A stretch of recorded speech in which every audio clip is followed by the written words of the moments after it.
Minister Jap, I'm talking to you, nigga. Yeah, I got a kid. I got 2 daughters and a son. Yeah, man. Black women are bad mothers. And that's why you having a baby by the motherfuckers you had a baby with is your fault. That's why you being a single mother is your fucking fault. That's why being a baby daddy ass nigga is your fault. Live from the church. Church check in. It's Minister Jap. Black women, they're some of the most worst bitches on with money, but yet they're still taking trips and they look fly doing it. They are the flyest broken bitches you're gonna ever deal with. On Minister Jap TV. Church check in, man. Church check in.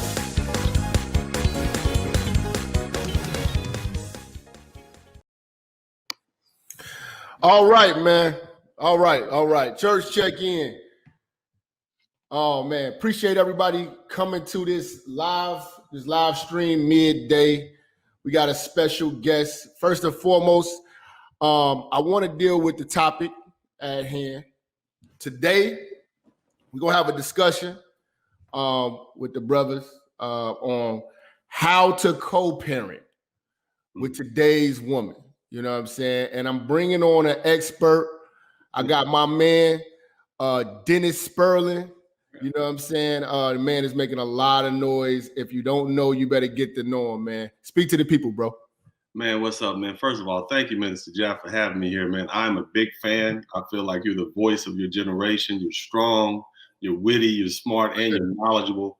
And man, this is exciting just to be here, man, to be able to talk to you and chop it up with you and talk to your audience too. So I appreciate you having me here. Man, I've been seeing you on Facebook. You've been doing a lot of live streams, a lot of interviews. Tell the people about yourself, because I seen you on the news. You're really doing big things. You down in Houston, right? I'm in Houston, Texas. I'm originally from Los Angeles, California. I was born and raised in South Central. Okay. And, I managed to get out to Louisiana, and I went to Grambling. I originally wanted to be a medical doctor, and then I changed. Well, I originally wanted to be a veterinarian. And then I changed and decided to be a medical doctor. And then after that, I got interested in environmental law. And so that kind of led me to law school. I went to Southern, graduated, got a perfect score on the bar examination, and then went to Tulane, which is another university in Louisiana, Ivy League University, and got an LLM in environmental law. From that point, I've been practicing law. It's been 20 years now, on October 1st, I believe. And, man, I'm just enjoying life. But what ends up happening is you kind of realize that, damn, I've made it. But what about the rest of my brothers, and the sisters too? And so what I've tried to do is inspire young men to speak up for themselves. And that's why I'm so proud of you. And despite what people say and all these haters and hecklers that you have, there are a lot of powerful people looking at you. And, we appreciate your voice because you're speaking to people and speaking on behalf of people who don't have a voice. But other than that, I've got into music, and that kind of led me into, originally I started off writing poetry. Like everybody wanted to be a rapper in the 90s, right? But I was like, that might not pay off, so let me do this law thing, Okay. So I kind of kept the music around, but what happened was I started doing a TV show. It's called Co-Parenting with the Sperlings, and realized I had to pay these artists for their tracks. And then I said, hell with that, I can make my own music. So I got with Beans and Cornbread, who produce a lot of the hip hop artists around the nation, especially the ones come from Houston.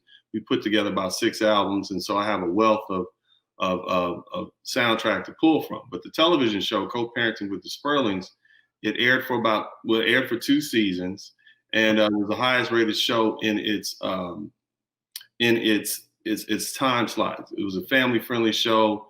It was a show that kind of talked about how my ex-wife and I raised our 2 sons. Now we're divorced for a reason, right? Okay. Now, I don't have anything bad to say about my wonderful and lovely ex-wife. There's absolutely nothing that I want her or her lawyers to repeat in court. So, who initiated the divorce? Unfortunately, I found it necessary to initiate the divorce at that particular time. And but that does not take away from how wonderful she is of a human being. But I decided it was. And I commend you, for going about it the right way. You know what I'm saying? And this is why this show is important because, as you've been following me for years. I had Marry Before You Carry movement. You know how we feel about single mothers. You know how we encourage brothers to not be baby daddies and stuff like that. But sometimes things happen. You know what I'm saying? And but I'm glad that we actually got a high value man. Shout out to Kevin Samuels. I'm not sure if you've been following the high value movement, but you know what I'm saying, you definitely would fit that description. I mean, a lawyer, you know what I'm saying, you went about it the right way. You're married. Unfortunately, the marriage didn't work out, but you got to do what you got to do. Yeah. And what you have to do is co-parent. And we hear the women all the time tell us stories about how I'm such a good, we co-parent good. It's always the women talking about it.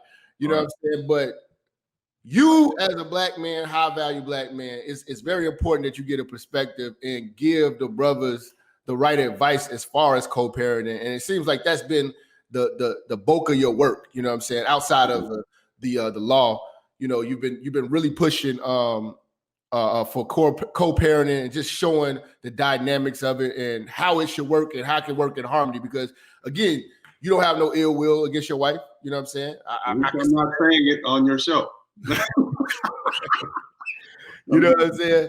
So you ain't cooking her. So I mean, it seems like everything, you know, you got everything copacetic. So talk to the brothers who may be going through a divorce. Well, who may be in a situation where, look, man, I had a kid with this woman and I got all these things going, but I'm trying to make sure I keep harmony for the sake of the kids, because that's who it's about.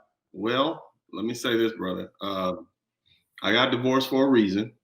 Okay. And I, in the wake of that divorce, 5 years thereafter, I got myself what's called a baby mama. I don't know if you've heard of that, but life got real. I've heard of that. Have we heard of that, church? Yeah, it got complicated after that happened because the children were born under two separate circumstances. So I can pull from both of these, you know, to kind of explain, you know, what happened. Now, I would suggest that you never get a baby mama if you can avoid one, but it happened to me. But basically I think my point is you can't co-parent with everyone, period. If you weren't married to that woman, if you were married to a woman, hopefully you guys came to an accord at some point and you can use that as a foundation to begin to co-parent and do what's in the best interest of the child. Now, if you had one night where you turned up at the club and you just randomly met some woman and you have nothing in common with her and you don't know much about her and you guys have two different set of principles and understanding about how life should be and how children should raise, it's going to be very difficult for you to co-parent with that person. So is that the case with the baby mama? Probably so. You see, we dealing with a lawyer here. They answer the questions, you know, precisely. You know what I'm saying? We're not gonna get the straight answer, but we're gonna get an answer. Yeah, man. You know, but let me say it like this, man. Just start with my ex-wife, man. The bottom line is, I mean, there's some stuff. Do you want to hear the sanitized version, or do you want to hear the uncut, raw? Straight out of Peru. We need the raw, uncut, man. I mean, come on, man. You ain't got your tie on right now, man. You know, I gotta pay this woman, man. I gotta buy rings and send on vacations just to see my kids, man. I gotta bring presents over on Valentine's Day, let the kids give it to us. All kind of stuff I gotta do behind the scenes just to keep this woman happy. You see what I'm saying? Now, I haven't even touched my ex-wife in 11 years. Like, I'm good. I'm gone. Bye. Hope you get a boyfriend. Live your life. God bless you. Leave me alone. Yeah. You know, but the bottom line is, man, you still have to cajole. You still have to cajole the women because the court system basically gives them control over the children. Now, people who follow my Facebook page, they see I'm basically with my children all the time. But what they don't know is the actual paperwork says I only get them 6 nights a month. In other words, I get them a Friday night and a Saturday night, and I get them 3 weekends a month. Now, most people here in Texas only get them 2 weekends a month. So there's mostly guys, they only see their kids 4 nights a month. And that's been like that for me for 10 years. Now, why would a judge see that to be fair, especially of a man of means such as yourself? You know what I'm saying? And I'm pretty sure I don't know how long you might have to give spousal support after the divorce or whatever like that. But I mean, it seems like, you know, it would be in the best interest of the children to split the custody, you know, evenly. It is in the best interest of the children to split the custody evenly, but it is not in the best interest of the state to split the custody evenly. Because if you begin to split the custody evenly, then that means that somebody doesn't have to pay the other person child support. And what that does is it starts eliminating jobs in the judicial system. It starts eliminating the attorney general's need to have that section where they, the enforcement of child support. And on top of that, these governments and these state agencies, they get money from the federal government for child support that they collect. And here's the other thing, that child support goes to that woman, then use that money to pay for other things. Maybe it's for the kids, maybe it's not, it goes back to the economy. So what I'm saying is it doesn't behoove the state or the government to end this system. It works to the benefit of the government. Now, do I think I make a better parent than my ex-wife and my child's mother? I do. I really think I have the time, the money, and resources to do that. As a matter of fact, I could probably hire a nanny and have a live-in nanny for the amount of money I pay every month in child support. And I would do very well with that. Now, being that, I mean, just not to cut you off, but no problem. Just to make that observation that you know that you could be a better parent. Wouldn't you think the woman would know that as well? Do you got boys or girls? I have all boys. It would even more reason to have sole custody. You know what I'm saying? Because they're boys. Now, do you think that the love for these children is really real on these women's part? You know what I'm saying? Or is it more of a strategic measure being used to sustain a lifestyle for her? I'm using So I got two answers. One answer I'll give you on screen, and the other answer I'll give you behind closed doors. The one that I would give you behind closed doors would start off with hell, and probably no at the end of it. In my opinion, I think that. I mean, you want me to just be honest with you guys? I mean, this is my opinion. This is not, it doesn't reflect on anybody here. But I think a lot of women use these children as control devices. I think they use it to control the men and no longer are with them. You think they use these children to try to have leverage over the men. And this is just something that's been bred into our culture. I think children are, in this country, a lot of people see children as a means of earning money. It's to get the bad culture, right? So yeah, they use the kids for child support, and of course they don't want to give up the child, even if it's in the best interest of the child. I know women who have children living in horrible conditions, but they don't want to give the child up, even though the father is well off, because if they do, then the money goes and then they don't have any control over it. And then some of them just don't want to see their baby daddy or ex-husband win. He wins if he has the children. They're losing if they have. So it's a competition. So they're using these children like footballs. And I think that's unfortunate. And you ever found yourself in that situation like, well, I mean, I would say you would wish that a woman would be like Trey's mom off of Boys in the Hood. You know what I'm saying? Like a lot of people, like even Trey looked at her like she wasn't there, but she did what was the best interest for him to become a man. I had a similar situation growing up. Like when I was about like 10 years old, my parents divorced. Yeah. My mother let me live with my father. And that man raised me to be the man I am today. And I probably would have turned out totally different. You know what I'm saying? And the growing up period, I used to look at it like, wow, I'm not living with my mother, but like all my other friends, they got divorces and shit like that. They were living with their parents. You know what I'm saying? Well, they were living with their mom. And I was living with my dad. My dad was hardcore. So, you know what I'm saying? But in the end, I see the bigger picture. And I'm not sure if these women actually see the bigger picture. And I'm wondering, once these kids become of age, will they resent the how can I say, the potential that they could have had that was withheld? You know what I'm saying? Yeah. From letting them become the man that they could have been. Not saying that you're still there, you're doing everything that you can, but you could do way more. You know what I'm saying? If you were allowed. Jap, that's a very keen observation, and I'm actually dealing with that right now. So I have one son who lives in Jamaica with his mother. Now, she's a tall woman, and this boy is probably going to end up being about 6'8", 6'9". My other two boys, their mother's about average height, and I'm just going to use a sports analysis. These guys are I've been taking them to martial arts since they were 4 and 6 years old. So they are master athletes. I've literally dropped them off in foreign countries and let them fight through entire dojos full of children, and they've come up as winners. So they're hardcore, they're strong boys.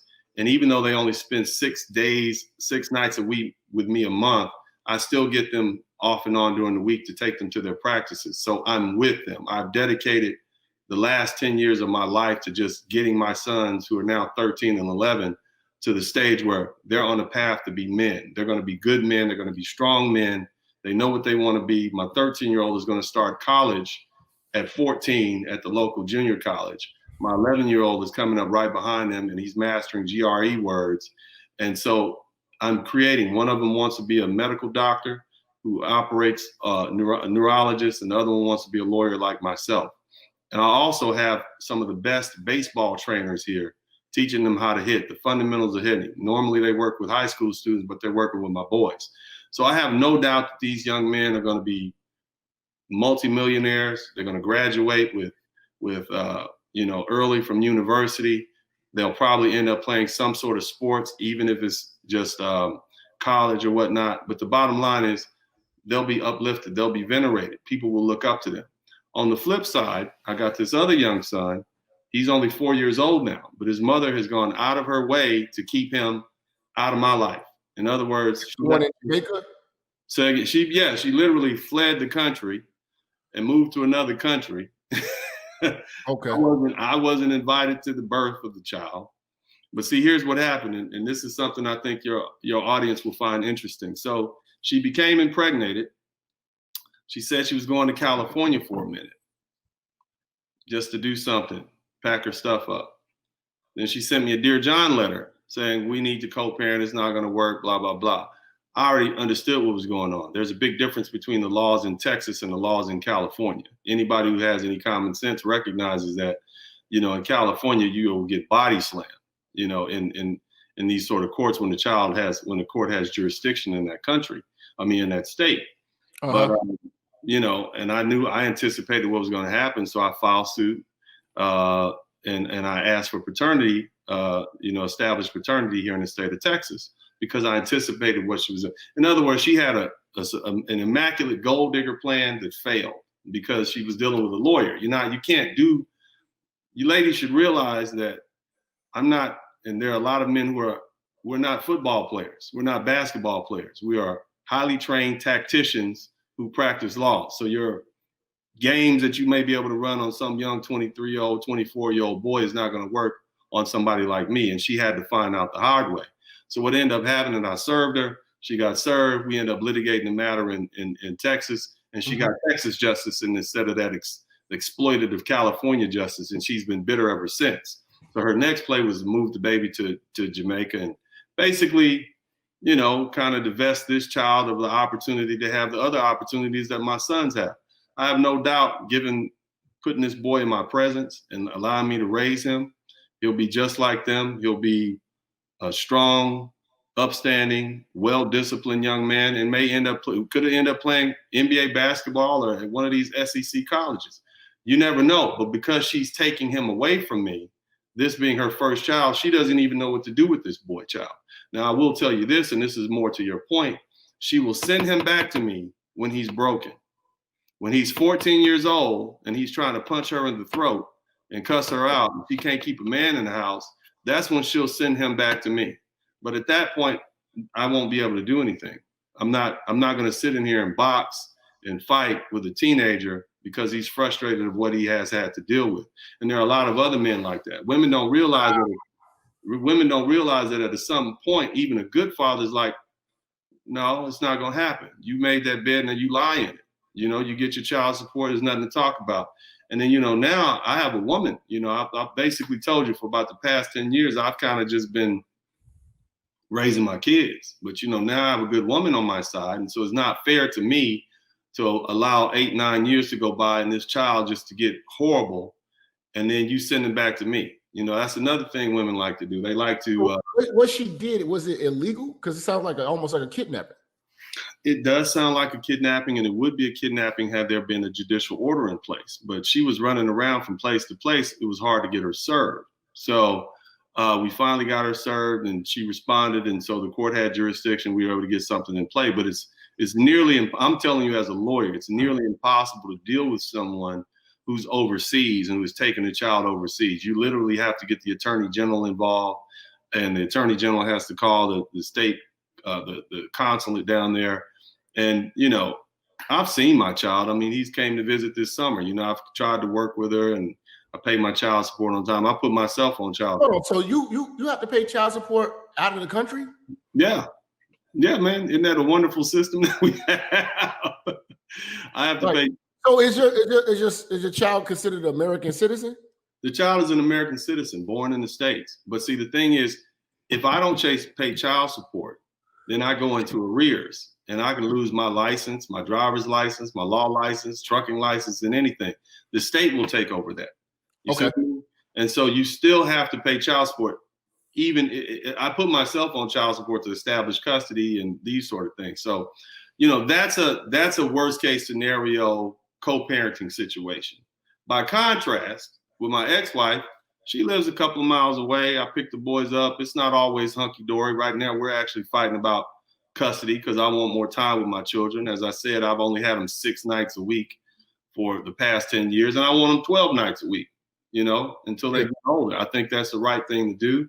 And I think they're old enough at 13 and 11, you know, they get tired of their mother. That's another thing. Women don't realize these children get tired of you. They don't want to hear your voice. They don't want to hear you yelling at them and screaming and nagging and go wash the dishes and blah, blah, blah, blah, blah. You see what I mean? And so they need to be around their dads. There was a reason why the Romans allowed the fathers to take control of the families, and the fathers were considered the owners of the children. And literally, they're the owners of the children because they want the father to have custody. If he has the money, he has the stability, that's where the children need to be. But, you know, but a lot of women don't get that. But, you know, like I said, those are 2 different scenarios. I got one ex-wife who we came to one accord, and, you know, we got married, didn't work out. So you have one ex-wife and 2 baby mamas. I got one ex-wife and 1 child's mother. That's right. And my ex-wife. Oh, so one ex-wife has the 2 kids. My 2 oldest sons, and then the young fellas from, you know, she was fine though, brother. She was Miss Jamaica. So your mindset, let's talk about that for a minute. Yeah. She was Miss Universe contestant. She was fine. I had to have her, and I got her. I sure did. So I can't blame nobody else. That's another thing. I'm not blaming. So were you in a vulnerable state? Because I mean, listen, man, you're a lawyer, man. Yeah. You know what I'm saying? Y'all are some of the smartest people on the planet. Yeah. And, you know what I'm saying? You definitely gonna take precautions to not get caught up. I mean, what was it about her that made you let your guard down? You know what I'm saying? Come on, man. We gotta talk, man, because listen, man, if we can't keep it real with the brothers, man, you know what I'm saying? They not gonna get nothing out of it, man. And hey, everybody makes mistakes, you know what I'm saying? But right. It's all about giving that testimony. So look, man, you going through hell and it's affecting these kids. And this is why I always tell brothers, please use the goddamn rubber. Do what you gotta do, man. You know what I'm saying? I wanted it. I did it. I brought it on myself. I did it on purpose. Now the question is, why did I do that? You see? Now I've written some books, man, and I talked heavily. Salute. I've talked heavily about my childhood upbringing. And you guys have a statement. What did you say? Alpha F's, beta bucks. Yeah, alpha fucks beta bucks. Okay, yeah. Right. So my mother decided that the man who impregnated her wasn't good enough for her. So what she did was she gave me, or said that there was a man who I'm named after, who's also an attorney, who basically raised me. You see, he was my father. And it wasn't until I was 10 years old that I found out. And it wasn't until I was 36 that I met my biological father. Cool man. I look just like him. He's just a bit darker than I am. And he happens to be from the Caribbean. And so, you know, he was an immigrant at the time. And my mother decided, well, I don't want this guy to be the baby dad. I'm going to go with this other guy. Now, that was a cold, calculated move on behalf of my mother. Now, in confusion for many years, right? Like, how could a person do that? But then when you begin to understand female nature, you recognize exactly what that was. You see, that was hypergamy at its best. That was mate selection. That was a dual mate strategy. You see what I mean? You guys break that down on the internet all the time. Now it's crazy. Like it's Mhm. two ways you can look at it. You know, did you look Yeah. at it like, damn, you foul as hell, or Yeah.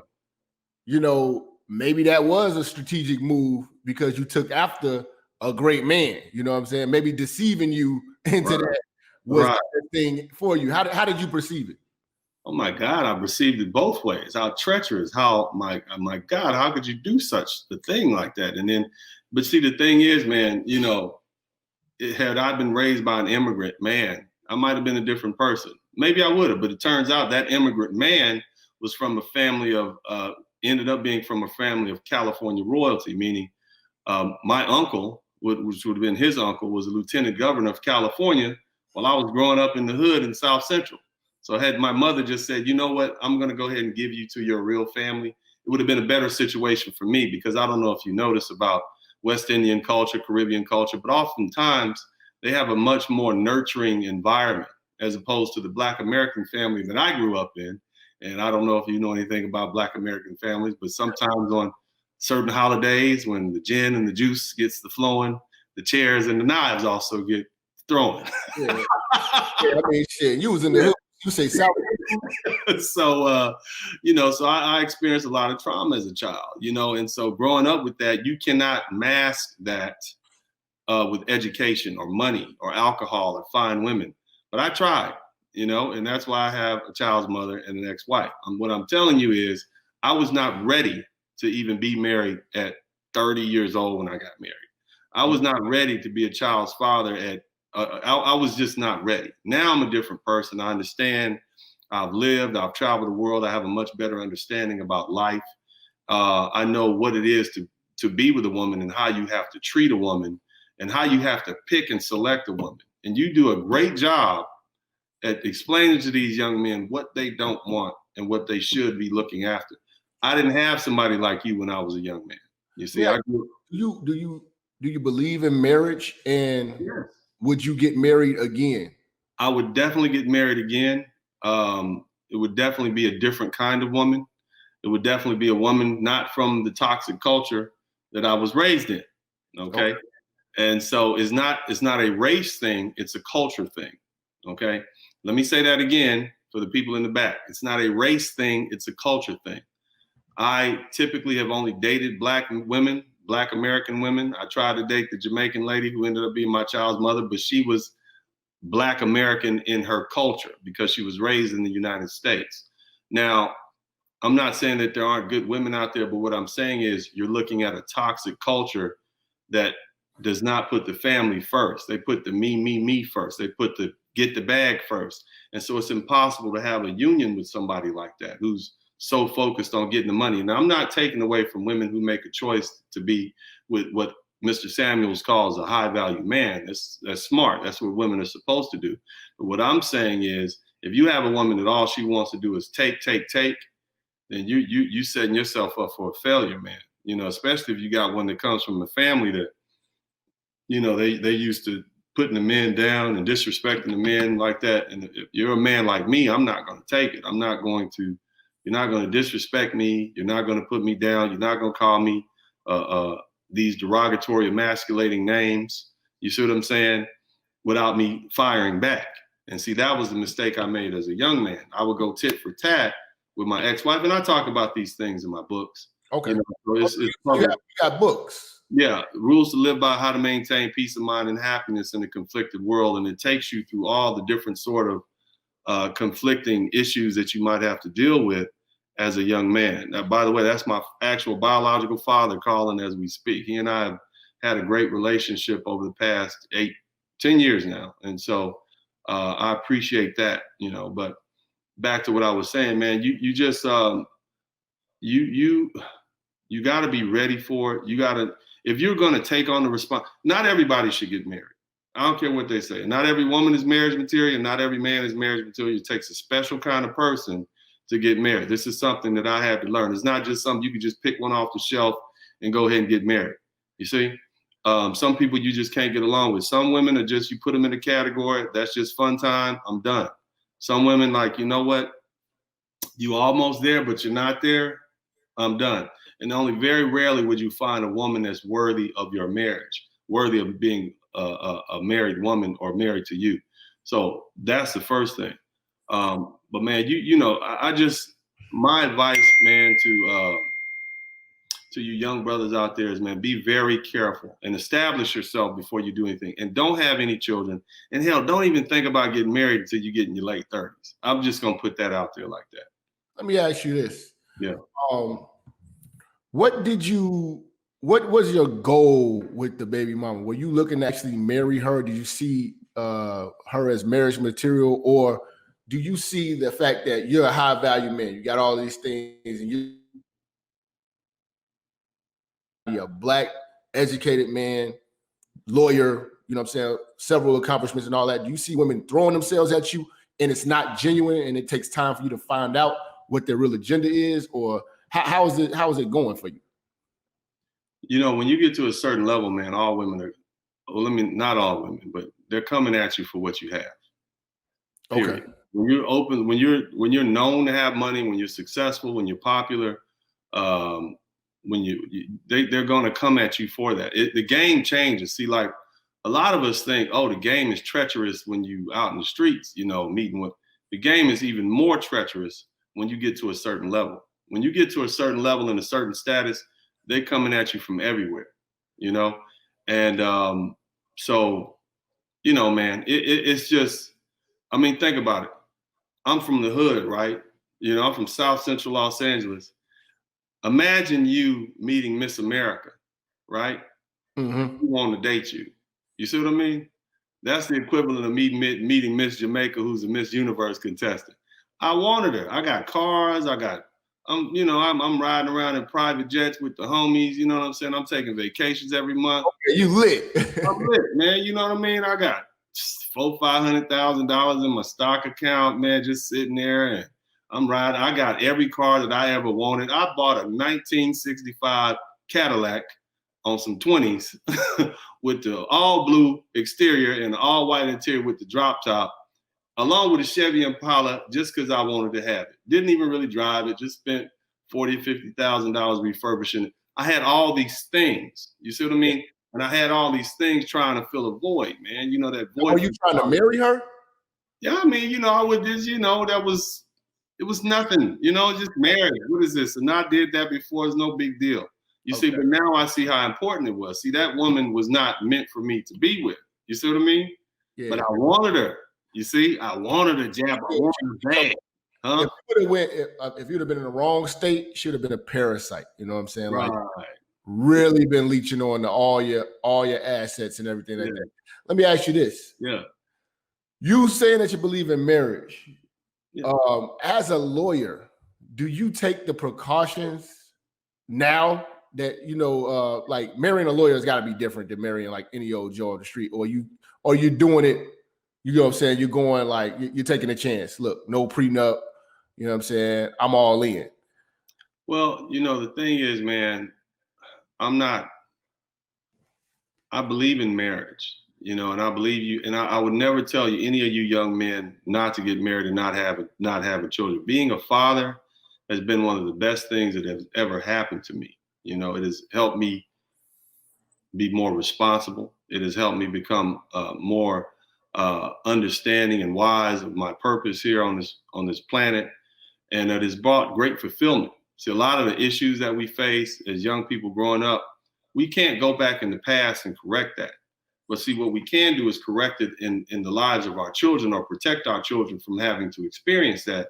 If you're a dedicated and good parent, it will bring about healing to you. So I would never say, you know, my children have been a bad thing, I shouldn't have never got married. But what I will say is, if you're going to be married, be precautious, okay? Because there are a lot of people out there. And here's the thing. You may go into a marriage with good intentions, but people change. You see what I mean? So what I suggest to people, and I've had people who ask me, should I sign a prenup? Should you sign a prenup? I say, well, look, man, if y'all love each other, you're going to be together forever. The prenup is only in case you stop loving each other. If she's honest and you're honest and y'all love each other and y'all stay that way, cool. You know, the prenup will never come into place. But at the minute where money becomes an incentive to get a divorce, that's when you would want a prenup. Because when a woman or a man, because sometimes there are men who make less money than the women, if the money, if there's a financial incentive to get a divorce, then that's just one more strike against you.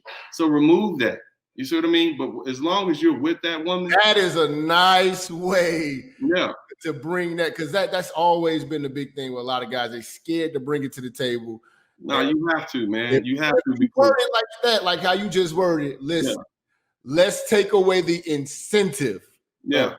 And the follow-up on that is you want to make sure that you treat that woman and love that woman and take care of her and provide for all her needs while she's married to you. And so that means you shouldn't even be thinking about getting married until you can do that, depending on the type of woman you want to be with. If you want to be with a high caliber woman, then you're going to have to, it's certain financial obligations you have to have. And and it might also be emotional things you have to do. You got to be supportive. This is not shit that I was doing when I was young. Okay. This is like, okay, next up, let's go, next up, whatever. You see what I mean? Yeah. So, you don't really get that until you get older and you really begin to appreciate what a good woman can do, because not all women are good women. You see what I mean? And that's another thing. Stop, man. I don't care how big a booty is. I don't care how cute she is in the face. I don't care about any of that. If she's trash all dressed up. And what I find down here, especially where I am, you got a lot of women, they look like they classy, but then when they open their mouth, nothing but trash comes out. You can't take them anymore. They got tattoos all on their neck. They got just poor habits. They curse out in public. What can I do with that? Like I appreciate Mr. Samuels for speaking that truth that he does. Now he cleans it up. You know what I mean? You speak it raw and unfiltered and down and dirty. He cleans it up. But both of you guys are speaking the truth. And like, that's not anything that I could go out and say. I have to kind of monitor my words. That's what I wanted to ask you. Yeah. What led you to want to speak out? And I know, based on the fact that you have your own practice and everything like that, you can't get loose how you really want to get loose, and you can't, because it would, your name is everything, and you don't want to discourage people from wanting to do business with you. But what made you want to speak up and say, listen, I'm gonna have somewhat of a voice in this thing. I want to speak to the brothers. I want to give them books, literature, do what I got to do. What led you on that path? Well, man, I saw so many. I was sitting in. We got O'Shea Duke Jackson in the house, man. O'Shea, call my phone, nigga. I just hit you. My kids and I like to listen to him sometimes, man. He's funny, man. I like him, man. They get a lot of kicks out of that. But around about 2016, man, I was sitting on the side of a mountain. I had rented a house in the Dominican Republic. I had a beautiful woman in the kitchen cooking for me. I was sitting on the porch, overlooking the ocean, man, eating good food and, just enjoying life. And then I realized there's so many Black men in America who don't realize that these opportunities are out there. And it's because we've been lied to. We've been told that nobody likes us. We've been told that we're unwanted. We've been told that, we should be shamed into not leaving our little neighborhoods and towns and cities that we live in, and then that was at the same time all these Black men were being shot down and killed and, by the police and whatnot. And I'm like, man, somebody needs to say something about that, and so I began to open my Facebook page up to just let brothers voice their concerns. And it just went on. And then from there, man, it just turned into something else. The next thing people are calling me from Fox. Oftentimes some of the things that are being said is not necessarily what I've experienced. And it's not necessarily what I feel. But what I do is I'll capture the argument, I'll rephrase it, and I'll put it up there so that everybody can, digest it and have to deal with it, because this is what Black men are thinking. This is what Black men are saying. And so, man, it just kind of took on a world of its own. And the next thing you know, here I am.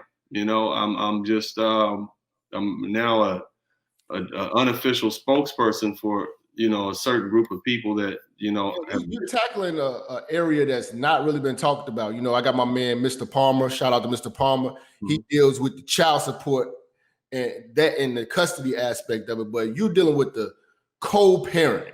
And you're talking about the relationships between the mothers that you have to have and everything that you have to do to keep that to keep the temperature down. Let's say it like that. Right.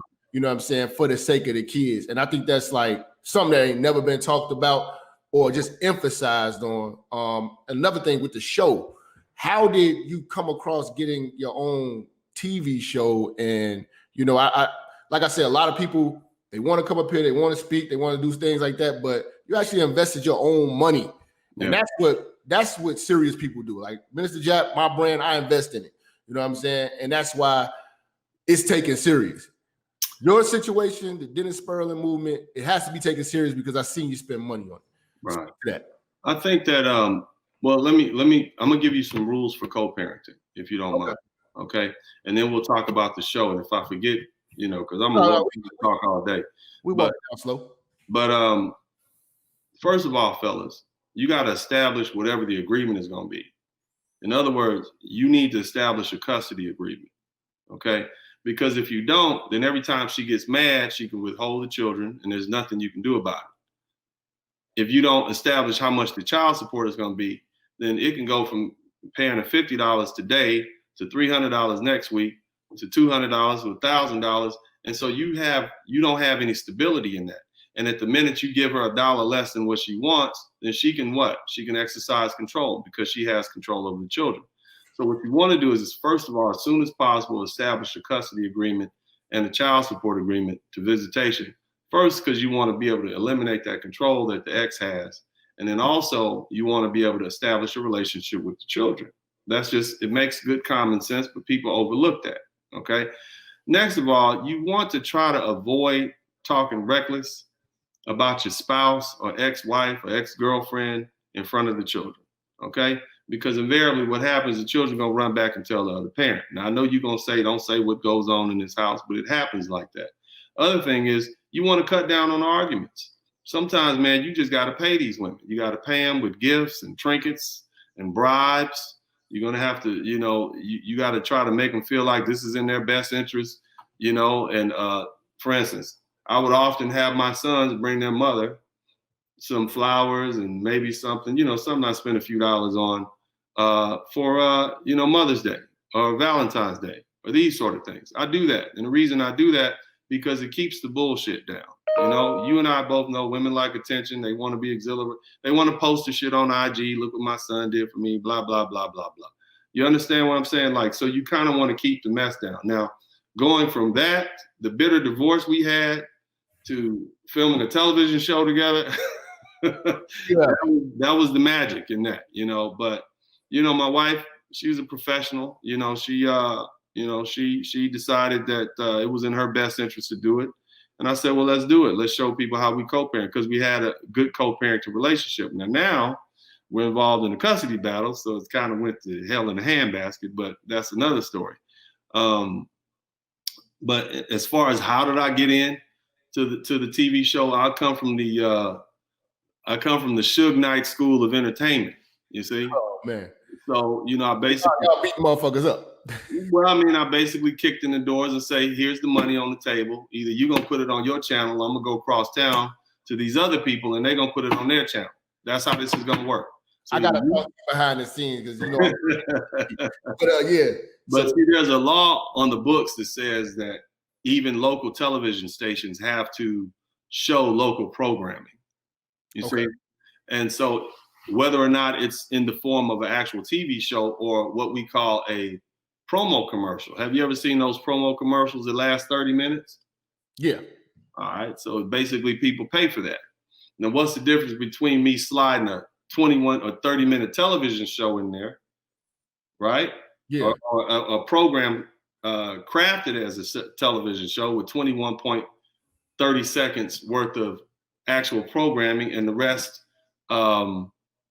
commercials. All the commercials that aired during my program were my commercials. Now I had half the commercials, and I sold the rest of the commercials to the television station. Okay. So you see how that's working now? Yeah. So I'm advertising my business.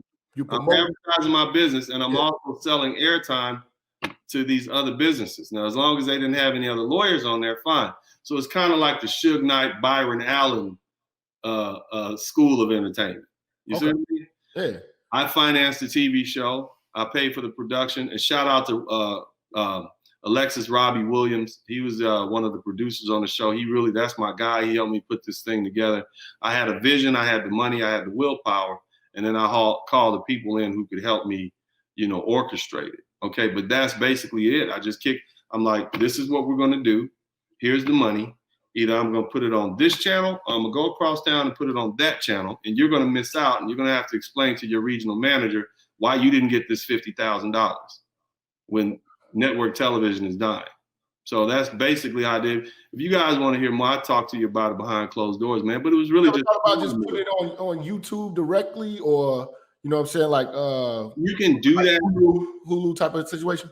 You can do that, but then what you get is a passive form of viewing. They can click on it or they don't.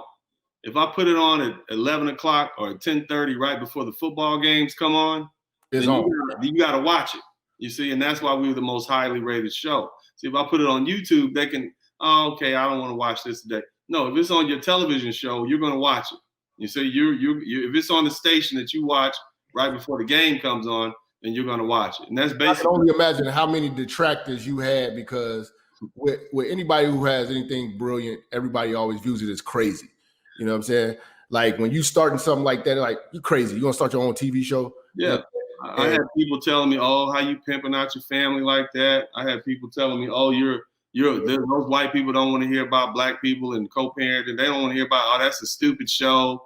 This is at the time when the Housewives and those type of ratchet shows were out. And I'm like, I'm not doing that. I'm not going to do that to my people. I'm not going to make my people look worse now than they look when I started.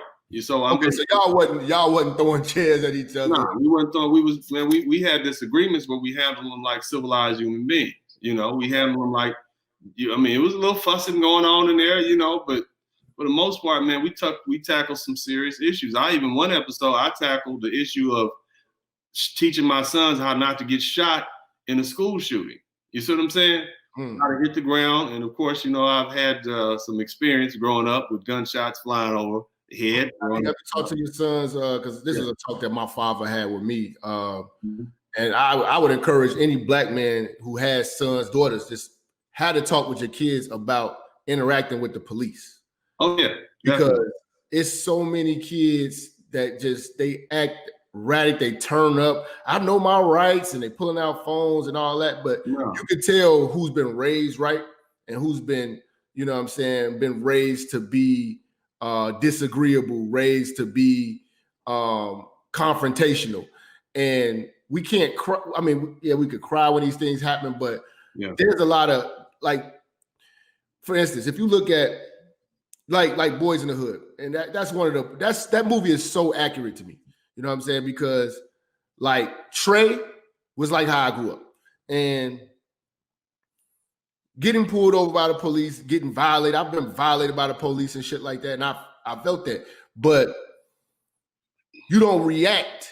You don't give them the same reaction back. You don't give them a reason. No, you know what I'm saying? And my father had to teach me, like, you know, you get pulled over, have your license and registration out already, and hand it to them. You know what I'm saying?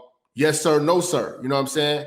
If anything happens, it's all on them, because you a respectable man and you know how to behave. So, you know, I think that's a real important talk that black men need to have with they especially their sons. You know, the women get a little bit of pass. They let the women get away with a lot of stuff, but the boys, they're not going. They're not having it. You know, Jap, it's interesting you bring that up. It's not just children. You know, in 2014, in December, I was walking outside my law office, and I went to the ATM machine to get some cash out to pay the lawn man on Saturday. This was Friday evening. And the police pulled up behind me. They had all dark on. They didn't have the lights on. They walked up behind me at the cash machine. Now, as you know, in Texas, we are a very heavily armed state. I was armed. I had my Glock 17 on my hip.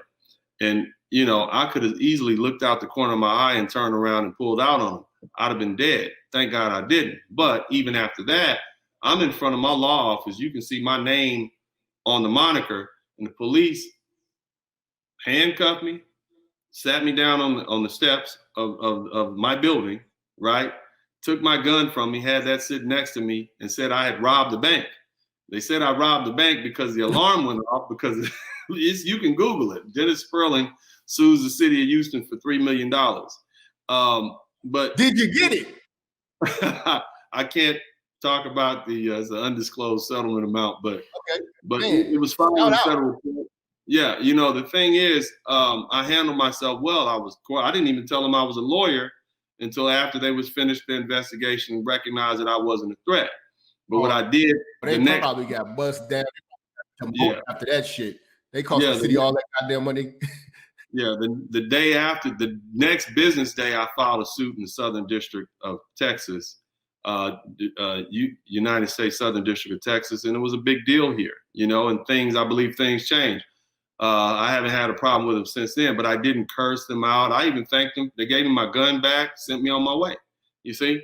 But that's how you handle it. Whenever I get pulled over by the police, you know, and I actually put a video up some years back about how to do that, you don't need to argue with them. I tell my sons all the time, man, we got a traffic ticket lawyer right down the hall from our office. You give him $25, he'll fix every traffic ticket you have, an African brother. I said, I'm not going to sit here and argue with you about a damn traffic ticket, officer. Here's my license, here's my registration. If you think I was, yes, how do you, well, you know what? They have to ask me to ask them why they pulled me over. Because it doesn't matter to me why you pulled me over. I don't want you to become a permanent part of my life. I'm going to give you my license and my registration or my insurance, and you're going to go do your job and leave me alone. You know, and I'm going to hop in my Bentley or my BMW or whatever car I'm driving, and you're going to go about your business, and I'm going to go about mine. And I'm going to pay this lawyer $50 or $25 to handle this ticket, and I'm not going to ever think about you again. You see, you got to stop brothers, you need to stop making it so personal when these cops pull you over. But I understand you get charged up because you're arguing with your baby mama at home. You're tired of people disrespecting you. I get it. But it's not, you got to be cool. A lot of black men are raised by women, and they have a lot of these female coping skills. And because they have these female coping skills, they go off at the slightest so-called disrespect or transgression against them. I'm not arguing with a cop. You know, he doesn't make enough money for me to argue with him. You understand what I'm saying? And I don't want to sound arrogant about that, but I'm just not going to do it. It's not worth my time. And I don't want this man to have a reason to take me away from my family and my future. So look, get to know a traffic ticket lawyer. I promise it'll be better.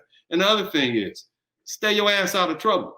You see what I'm saying? That's another thing. You don't have to worry about the cops if you ain't really doing shit. Yeah, I understand.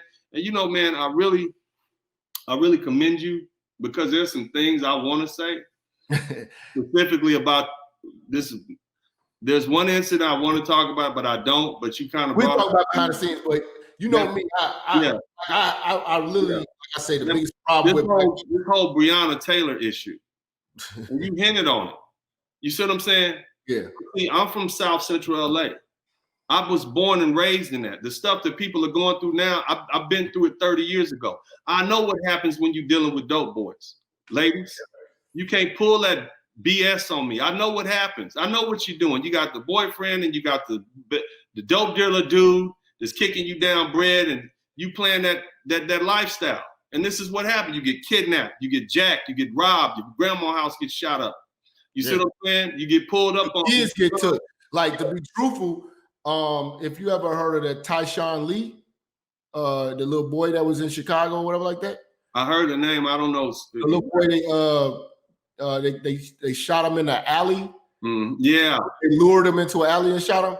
That wasn't random. That wasn't, that was, again, a situation like, look, this motherfucker owe money. Right. He shot his grandmama crib up. He still don't want to give up the money. Yeah. We looking for his girl. We can't find his girl. We got his kid. Yeah. You know what I'm saying? And that's what it was. You know what I'm saying? And that's what comes with that life. Yeah. And keeping it all the way 100, I know that. So like, that's why I haven't spoke on that issue, because I know the black community really doesn't want to hear that. But the truth is, accountability of our behavior has to be talked about. You know what I'm saying? And I think that a lot of our problems, I tell everybody all the time, our biggest problem, that's the most fixable problem that would change everything, is our behavior. Right. You know what I'm saying? If we could control how we be, if we were the most well-behaved class of people, we could come and argue about white supremacy and reparations and all that. It makes us look stupid to even bring those type of arguments up when we're going to kill ourselves anyway. Brother, if we was the most well-behaved group of people, we'd be able to get along. But until we can't get along, we don't get along with each other, because, you know, we can't even respect each other. You know, it breaks my heart to go to these other countries and see how well these people get along. When we here in the United States, I look at how Latino people get along. And that don't mean they always agree. I look at the Indians. I look at the people who come over here.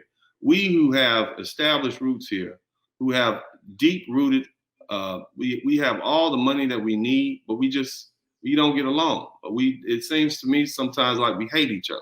You see what I mean? We can't get on the same accord. Somebody like me, I know it's people right now. Oh, he's an elitist. Oh, he thinks he's better than us. Oh, who is he to lecture us? Who is he to do this? Well, shit, I'm the one that can help your ass.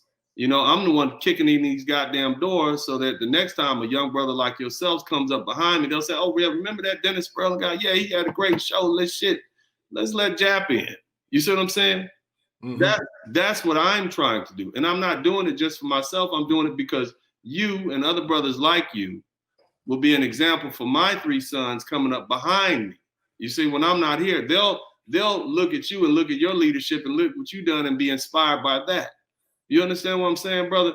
Yeah. And so, why do we always, and excuse my language, I guess I'm a little upset because when I talk about this, why do we always shit on the ones who can help us the most and run them out of the Black community? Why do we do that? Why do we always disrespect the ones who... You being rich, having wealth, or being successful is selling out. And keeping it real is, limiting your potential, being amongst the lower class, you know what I'm saying, and never leaving the hood, you know what I'm saying, and never elevating. You know what I'm saying? Like they look down on military people, but if we get bombed, you know what I'm saying, by another country and shit like that, you're gonna want brothers to step up. You know what I'm saying? Oh, all these white people are not, with the cops. Talk about defunding the police and everything like that, but then you got a bunch of white cops. Defund the goddamn police. You know what would happen if you defund it? My Uncle Slim, those of you who read my book, Uncle Slim said that'd be about the dumbest goddamn thing you could ever do is defund. You know what would happen if you took the police out of the hood? Huh? Who you think you think the gangsters are going to defend you? Ladies, what's gonna happen when your boyfriend start going upside your head? Who you gonna call? You see what I mean? What's gonna happen when somebody run up? I mean, that's just stupid. Yes, police need to be hauled in. They need to be, we need to eliminate the white supremacist racists, the outright ones, because I think all of them have a twinge in them. But no, you don't want to do that. That's just silly, and I know it's people gonna say, oh, yeah.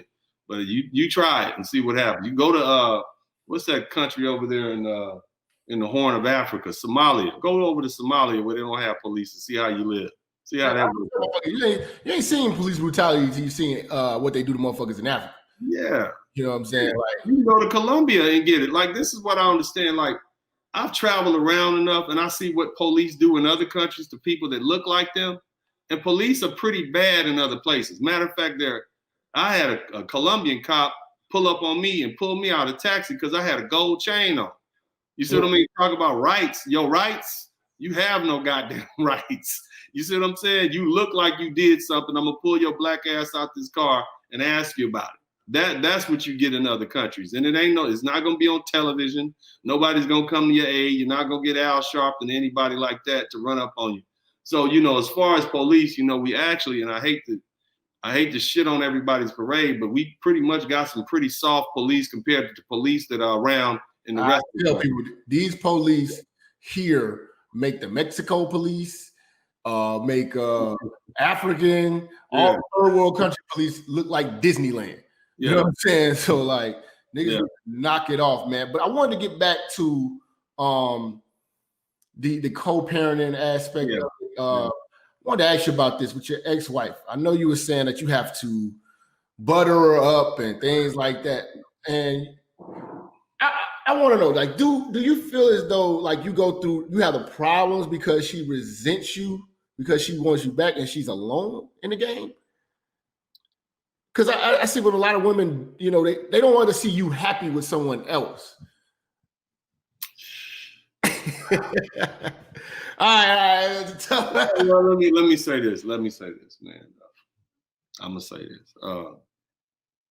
Because like I said, if she had a dude, right, she'd probably give them kids right now. Like, yo, me and my man, we going to Bahamas. We can't live. You know what I'm saying? But she's had dudes. She's had dudes, man. You know, and I don't want to talk bad about my ex-wife because I know her goddamn friends are everywhere. They like roaches, man. I hate them too. But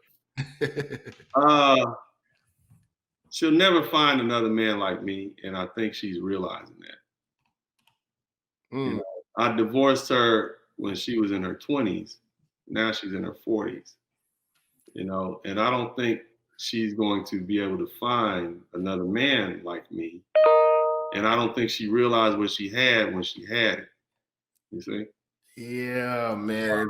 And you don't want Kev on the case right now because Kev tell the 40-year-olds it's over. And she's a beautiful looking woman for her age, you see? But at this point, she's too old for me. You know what I'm saying? Just keep 100 with you. So you find a younger woman more agreeable for your program, your operation? I mean, you know, I happen to be dating a woman right now, and I think it has a lot more to do with her culture and the fact that she has a good family structure, you know, and culturally she's different than a lot of. She's from a different culture, even though she's a Black woman. You know, she's not a Keisha. Basically, she's not a Keisha. Basically not, you know, but just back to my ex-wife, man. Funny, I got this Range Rover, man, and it was about a month ago, man. I had it and pulled up. That was the biggest goddamn argument. I'm like, why are we arguing about what I got, girl? You go about your business, you know what I mean? And you know, and apparently that hit her the wrong way. You know, just seeing me in the Range Rover just. You got to take an Uber when you come by there, man. You can't be broke and poor and busted and haircut. Yeah, man, I got to be all stain on it. You know what I'm saying? I had a villa down in the Dominican Republic before this COVID-19 thing hit. I was down there every month, chilling and enjoying life. And so, you know, I've gone on, and that's what happens to me. And that's why I tell you, young brothers, man, it's greater later, man. Just take your time and get to the level that you're gonna be on, and then meet a woman. See, it just so happens that I found a woman. Let me give a confession. Shout out to my baby right now, because I know she's gonna watch you on the rebroadcast. She watches you, and you know, I finally found a woman that I feel like, you know, yeah, this is what I like. I deserve this. This is what I work for. And that's what it's about. See, a lot of dudes, I think a lot of guys shortchange themselves. Right, baby, right? Huh? She humming over. I've seen what you're working with. This beautiful. Yeah, man, she's gorgeous and sweet, and she cooks and cleans. And I might do co-parenting with the Sperlings again, just so I can put on TV. Shit, you know what I mean? But no, I mean, I finally at this age, this is what I deserve. You know, as a man, this is what I worked hard for. Not some angry coming home. I got to argue with you after I've been overweight. What happened? What happened? Overweight. Yeah. No. Hold on. I ain't look. Any woman I dealt with, I got a weight limit. You see what I'm saying? So even my ex-wife now, I don't even think she doesn't even weigh more than 145 pounds now. You see what I mean? Okay. So, you know, and my ex, you know, the child's mom, bless her heart, God bless her. She's still beautiful. You see what I mean? Just, you know, I'm cool. You see what I mean? Like it's more to it than that. It's more than good looks. And that's another thing. You want the good looks, but there's so much more you want. But back to the call, because I know I keep drifting off into these conversations. Yeah. We just keeping it organic, man. Go ahead. Man.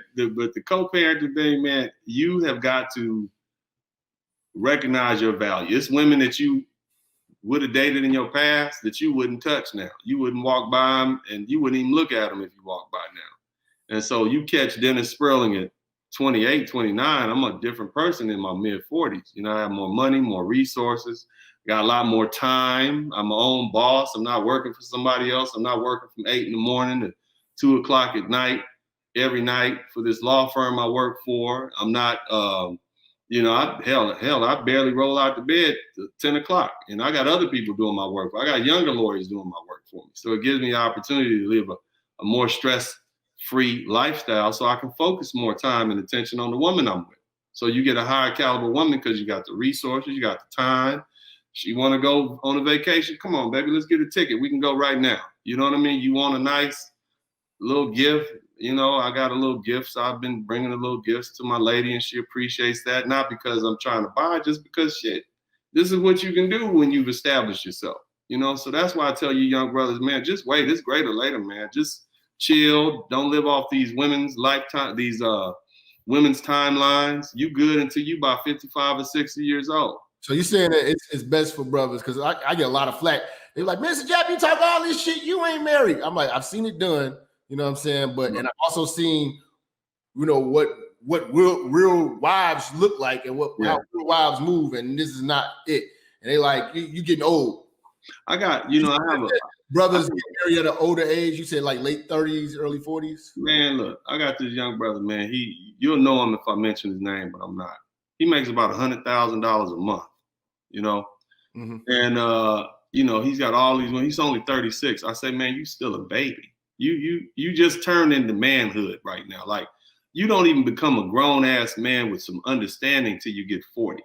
Because your testosterone level drops. You stop thinking with your small head. You start thinking with your big head. You basically get your senses back, you know, and that's biological. That's why a lot of people say, and you know, my undergrad was in biology, and I've been working on a PhD in environmental molecular toxicology. So I'm not just talking out my ass right now. Mm-hmm. But bottom line is, man, your testosterone level drops, so you kind of get control of your senses, your logic. And then you begin to see life for what it is. That's why a lot of women say, oh, he's going through his midlife crisis because he stopped doing shit for them, you know, and started doing stuff for himself. He bought himself a Maserati or a Ferrari and started dating that fine young girl that treats him well. That's what happens when you get your senses back. So yeah, you should wait. You should definitely wait until you're about 40 something years old, early 40s, mid 40s, before you get married. You shouldn't even get in a serious relationship until after 35. And I mean that, because you brothers, you're just not ready, especially if you're a Black American man growing up in America. You haven't even seen what the world has to offer, and you're gonna lock yourself down. You don't even know what your value is yet. And, you know, and I wish somebody had told me that years ago. It's greater later. Take your time. The whole world is yours. Travel, see what's out there, see what's available, see what other countries, see what other cultures have to offer you, see what you like the best. Recognize that this whole world is yours to explore. You got one time to live, one shot to live. Do that shit well, man. You know, and I wish somebody had told me that, man. But this is what I teach my sons, and this is what I talk to these brothers about on my page. You are free. You don't have to deal with this BS anymore. You can hop your ass on a plane and go somewhere and be somewhere. Get your money right, get whatever education you're going to get, try to establish your business, make that income come in, get you some passive income coming in, get your business running where you got other people doing your work for you, and then you enjoy the freedom that your labors have created for you. You know what I'm saying? And then say, okay, now this is the level I'm on. Now I'm going to get myself a wife. I'm going to get the best of the best, not this crummy ass woman that just showed up, you know, and cooking and cleaning that nasty ass food, you know, thinking and give me that recycled vagina. You see what I'm saying? What kind of advice would you give brothers that are in situations with kids and they're not happy in the marriage and they want to get out of it? Like, how did you prepare for a divorce? How do you prepare? Because usually brothers get blindsided, but it seemed like you had a jump start. How do you prepare, and what should you expect to lose in a divorce? Man, let me tell you something, man. Leaving my kids was probably the most emotionally devastating things I had to do. I'm a big 6'4", 260-pound man, and I was literally crying, you know, because I wasn't able to see my children every day. And I love my children, you know. Growing up how I grew up, having my mom give me away and knowing what it was like not to have my real dad in my life, that was painful to me, man. It was really painful. So there's nothing really you can prepare to separate yourself from your children. But I knew I had to do it because I know that the path that I was headed down with my ex-wife was destructive. We just didn't get along, man. We just didn't get along. And we, you know, she was not the type of person. She was the type of person that had kind of bought into this whole notion that strong and independent. But like, how can you be strong and independent and you married, you know? And you want to be equal, but you don't want to pay half these bills. You know, that was my thing. Like, okay, I'm going to pay all the bills. Oh, well, we equal. You need to, I got to cook too? Oh, well, shit, you pay half the goddamn bills then. You want to be the man? Okay, you be the man. You see what I mean? And then there was a whole situation where, you know, my ex-wife, my ex-wife decided to take a girls trip 8 months after we got married. And I don't know if you remember MySpace. I'm looking on MySpace and I'm like, man, this is my ex-wife posted up next to some rapper's car. Now, I don't know what she was doing. I have no proof of that, but I know I didn't like it. So I decided to take a boys trip, a fellas trip down to Brazil. Because we just talked about this today with having social media and trying to be married. It does not work. It creates the most problems. Yeah, but see, the thing was, her budget is different than my budget. Her budget is down here. My budget is up here. You see what I'm saying? So you want to take a girls trip to Miami? I'm gonna take the fellas trip to Brazil. I see you in 3 or 4 weeks. If that's how we're gonna do it. But see, I shouldn't have done that, bro. I should have just said, you can take your ass down there with your whorish ass friends if you want to, and the goddamn furniture and the doors will be locked and changed when you get back. But that's how that's gonna work. Now you got options. I should have put my foot down, but because I grew up around what? Black females saying, oh no, you know, you need to be understanding, egalitarian, instead of doing what a man is supposed to do, stand up on his square and say, hell, mother effing no, it's not gonna happen, and put my foot down and say, this is how it's gonna be, and lay it down off top.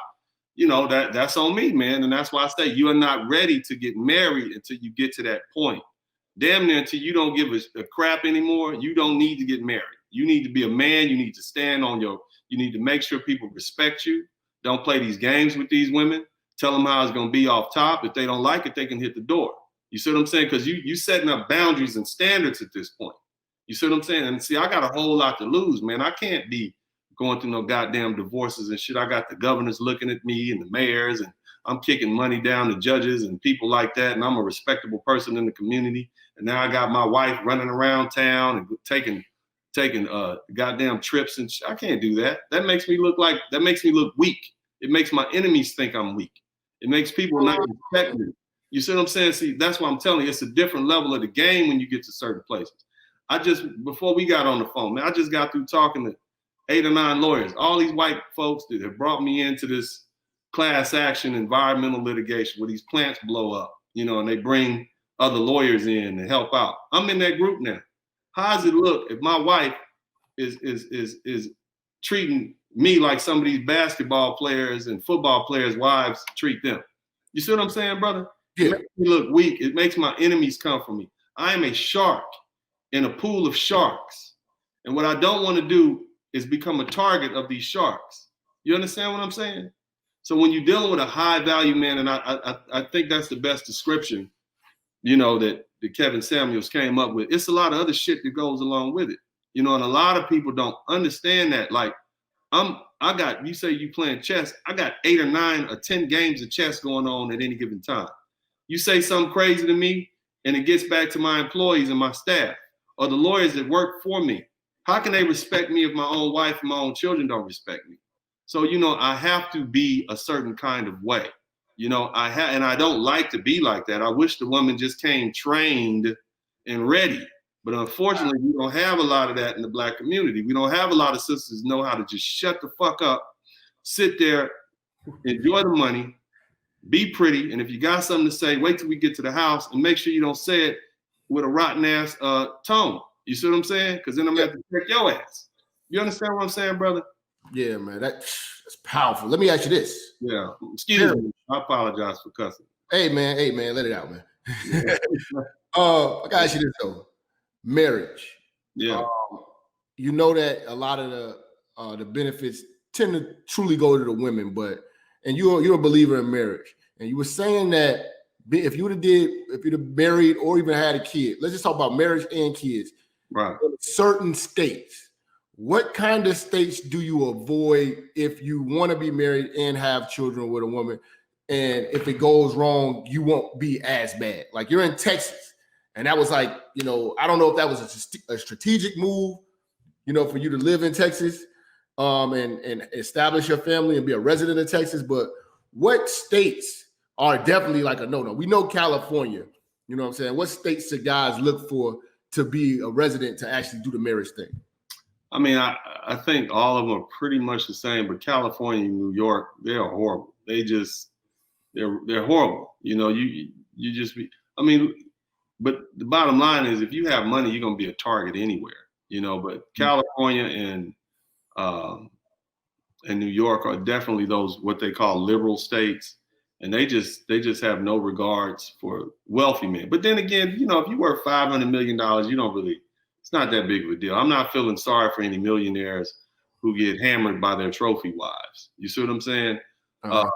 But as far as you regular fellas, man, if you're making $30,000 and you got to give up 25% of your income to your baby mama, that's going to be painful. But that's pretty much going to happen anywhere, and you can't prenup away child support. You're going to pay that. You see what I'm saying? Yeah, you can't put child support in the prenup. Can you put spousal support?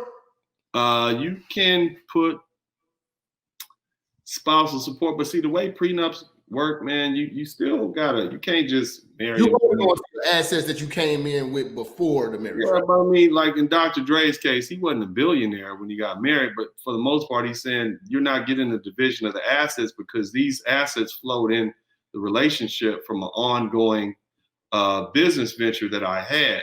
And that was explained in the prenup, because that's my understanding. Talked to some of my lawyer friends who were working on that case out in California. And that's pretty much how it is. Now, she's entitled to something because she with the man for 25 years. So she's trying to argue that he accumulated that in the marriage. That's her argument. That very well may be true, but it was a rolling over from his previous endeavors that occurred prior to him even getting married to this woman. You see what I mean? He can't plead ignorance because she's a licensed attorney herself. You see? Oh. Yeah. So how can you say you didn't know what you're signing and you're an attorney yourself? That's not going to work, But you shouldn't be married to a woman and then, but she filed for divorce. She thought, okay, I got it. You see what I mean? That's what I mean, that monetary incentive. Remember, she thought there wasn't a prenup.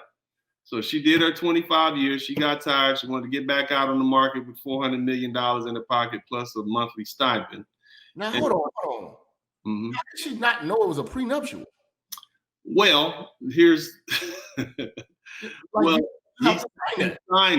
she signed it, but then subsequent to the signing of it, he apparently said, "Oh, baby, I love you," and tore it up. But that's not how that works. You see what I mean? That's not how that works, But I guess to keep down the arguments, he just said, "Yeah, baby, I tore it up for you, baby, I love you." But I say keep it there so that, and don't lie to the woman. Say, look, we're going to keep this financial incentive out. I don't want there to ever be a financial incentive for you to get divorced. And so now she's in a situation where her lifestyle is going to decrease tremendously, but she's not going to have any access to that $800 million. Now, she probably was getting $1 million a month from her husband. I can't see how he didn't have $1 million. Here's a black card, baby. Go do what you do. But so now she's in a situation where, damn, I'm about to lose everything because I had a miscalculation. And that's where the old saying go, pigs get fat and hogs get slaughtered. That's what old Southern saying. So she tried to be a hog and now she's about to get slaughtered. You see what I'm saying, bro? So, that's unfortunate, but I don't feel sorry for Dr. Dre. I feel sorry for the guy that's making $15,000 working at Sam's Club or Walmart, who has 2 kids by a woman who has 3 other kids, and he the only one paying child support, and his child support goes to paying all these other kids. That's the one I feel sorry for. The one that can't see his kids, and the baby mama is that other case where the baby mama alleged that he sexually assaulted her and all that stuff, and then got a warrant out for his arrest. And then when he came back to drop the kids off or pick the kids up, she called the cops back, and they ended up chasing him to the car, shooting him in the back. I don't know his name. But it's a recent story that recently happened. You see, man, these are the people that I'm concerned about, young brothers like yourself. And that about practicing, being a divorce attorney. Hell no, man, ain't no money in that.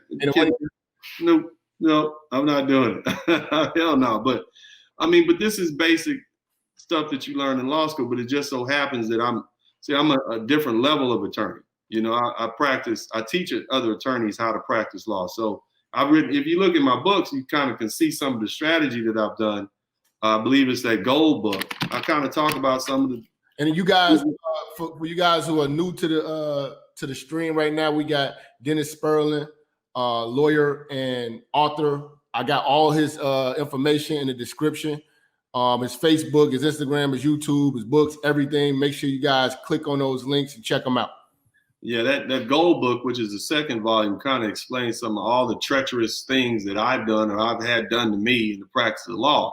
And that was early on. So, you know, most black lawyers, and I hate to say it, most black lawyers, they are limited because they don't get the access that I get. You know, I practice complex civil litigation, starting with personal injury, which means I deal with a lot of insurance companies, and it's always a bag of money. And if you ever, they will fight you harder for money than they will over somebody's life. The government has nothing, can do nothing with, you know, an insurance company. When an insurance company is ready to throw $100 million or something, they're going to hire the best lawyers in the world, not just in your town, in your country. And they will give them the blues. You know, that's why Johnny Cochran and the Dream Team beat the district attorney's office in LA and got OJ off. You see what I'm saying? Because they operate differently. He hired the best of the best, and they were just the best in that county district attorney's office. So I have to deal with some cutthroat lawyers. So you have to be extremely strategic. You got to have your own money. It's difficult. And so thinking through something like family law, that's child's play to me, you know, or it's not that complicated. Now, Light work. That's light work. Yeah, I mean, it's not that complicated, but there are some excellent family law lawyers out there. Hell, my family law lawyer, I love him to death, man. Shout out to Rogers Boudreaux, Houston, Texas. That's my dude. That's my dude. He helped me pretty much get everything that I wanted to get in a divorce. So, but anyway, man, I don't want to go off on that. You're gonna get me in trouble, Jap. You're gonna have me. I don't want to get you in trouble, man. Listen, man, we winding down, man. We got Spurling in the house, man. What's next for you, man? You're speaking up for the brothers. You're speaking up, teaching them how to co-parent. What's next? I know you got shows and lives. What can they expect next from you? Well, first, I decided to rededicate myself to the practice of law, and you know, that's going well. I have as I told you, I have a group of lawyers that I've been working with, man, and we got this case up in northern Houston where a chemical plant exploded, and so we won at the district court level, and it's up on appeal at the Fifth Circuit. We did some great arguments. I think we're going to win there, and you know, in a couple of years, man, the damn thing might settle for anywhere from $250 to $750 million. And I got another one just like it right behind it. And so as far as practicing law, I think that I'm going to do well with that. But again, that doesn't really matter to me, because it doesn't matter if I'm a multimillionaire attorney if my black brothers are still being shot down in the street, because they don't see a man, they see a thug, they see an animal. See, I'm not so silly enough to believe that just because I've made it, or just because I have a couple of extra nickels to rub together, that I'm no longer with my brothers and sisters, especially my brothers. And so, you know, I do my very best to try to uplift black men. So what I want to do now, not black men, but also the black family, but I focus on black men because I know until we uplift black men, there's not going to be any structure for any community that we used to have to come back to. There's no bones. There's no bones for that meat to gravitate to. So we can't have black children in black communities. We can't even have a sustainable black society until we get brothers straight. So what I'm going to do as far as the social and stuff, I'll keep talking on social media, but the plan as far as the entertainment stuff is I intend to begin to create movies showcasing black men, especially in a positive light. You know, and I'll talk to you more about this. Whatever you want from me, man. You got my cell phone, whatever you want. But if you ever decide to get into movie making, you know, you want to kind of go with Amazon and Netflix. You know, they'll give you $1,000 a month for a movie. You just got to come up with the production and get the writers. And I have some good people out in Hollywood that I work with, and they'll write the script up for you, get the script, get the actors to do it, and you know, filming and packaging yourself together, man. Like I got, you know, on the book. I got to pick your brain about a lot of things, man. It just so happened, man. You came across me, man. I was like, man, I was checking you out. I'm like, damn, this man a real deal. So yeah, definitely, man. We all got to reach back. You know what I'm saying? And we right now, like with Kev, we got Donovan, we got all these different brothers put in a network. You know what I'm saying? Everybody's using their talents to help each other get to the next level. Definitely love to bring you into the fold. Definitely. You guys are amazing. All you guys, I just love to hear my black brothers speaking their mind. I just want to hear you all say what it is that you want to say and speak on your behalf, because I know you're a little bit younger than I am, man, but hell, since the 1980s, all I've been hearing is black men get bashed. They ain't this, they ain't that. We've had nobody to speak up on our behalf. So we've been told just to shut up and take it, be the strong, silent type. It's not manly for you to speak up. How dare you argue with these women, blah, blah, blah. Even if what they're saying is outright lies and what we know not to be true. Even in our religious, whether it's the church or the black Muslims or any of these type of folks, it's always seemed like they rather bash the men as opposed to hold the ladies accountable. And that's unfortunate, because you've created this one-sided war, and you have one side that has no accountability for what they've done. And then now what? Look at where we are as a culture. So when you have people like yourself, Mr. Kevin Samuels, and all those other brothers that speak up, O'Shea Jackson, again, shout out to he's a hilarious young man.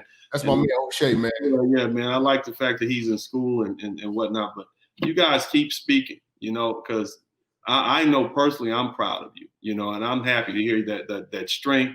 Because man, who wants to do? I'm good. Like, I could be back on the side of that mountain somewhere, not really giving a shit, drinking and having me a fine woman bring me food every day, but I feel guilty. But now knowing that there are brothers out there who can pick that torch up and keep it moving, man, I can kind of relax a little bit. You know what I mean? Dennis, I want to bring you and Kev on the next show. I'm gonna set it up. Gonna meet you and Kev, and I want both of you guys to give the younger generation and even the brothers that are on the cusp on how to build wealth so that they can become high value. You know what I'm saying? I think that'll be a real good discussion to have. I'll mediate and have you and Kev on here. And that'll just, okay. I think the people cool. And tonight, for those of you, I'm talking about health on my, and I'm talking about financial health. I have Daryl Spurling, who's my uncle, who is going to come, who's a vice president at Wedbush Securities, which is a brokerage firm on Wall Street, and he's going to talk about stock and how to invest and really break it down. He was the person that influenced me on how to properly invest and whatnot, and that's kind of what got me in it early. And I was like, wow, you can make money doing this? This is ridiculous. Are you kidding me? I give you $100 freaking, and then I buy this bullshit, and then 3 months later I got $1,000. This has got to be some kind of scam. But I'm like, this is how it works. So, we're going to talk about that tonight. But y'all be more than happy to come back, man. And man, you're always welcome, man. We're gonna definitely be seeing a lot more of you in the manosphere, the black YouTube sector. And you always got a home at the church. So whenever you want to come here, promote whatever you need to promote, we're gonna talk about it, man. All right. Appreciate y'all watching today, man. We got the man Dennis Spurling in the building. Go to the links in the description. Subscribe to every last bit of content the man has. And like I tell y'all, we got brothers out here that's fighting for us, and y'all don't get out here and support them. Y'all don't go and look at their information. Like with Mr. Palmer, everybody that I bring on here, you need to sub to them because they the truth and they bringing something that's going to help you. Appreciate you coming on the show, big dog. All right, man. God bless you. Take it easy, man. Shout out to the church.